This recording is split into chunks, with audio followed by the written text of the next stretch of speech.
I know that a lot of you guys want to have your own startup or join the tech industry after you graduate, or you may go to further study in Hong Kong or overseas. I want to share my experience so that you can be prepared to feel like what you should expect if you want to remain in this industry.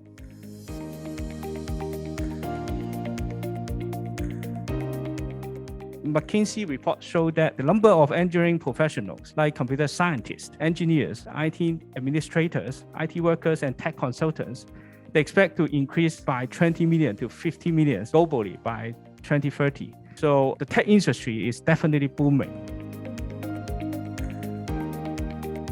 As I said, we need to define the problem early and precisely. What exactly is the problem we are solving and how to verify our solutions? And we should always investigate prior work to prevent reinventing the wheel unnecessarily, and then iterative refine the work until achieving practical result. And also, we need to consider in the industry, what is the cost, what is the time to market, whether it is easy to use as a consumer product.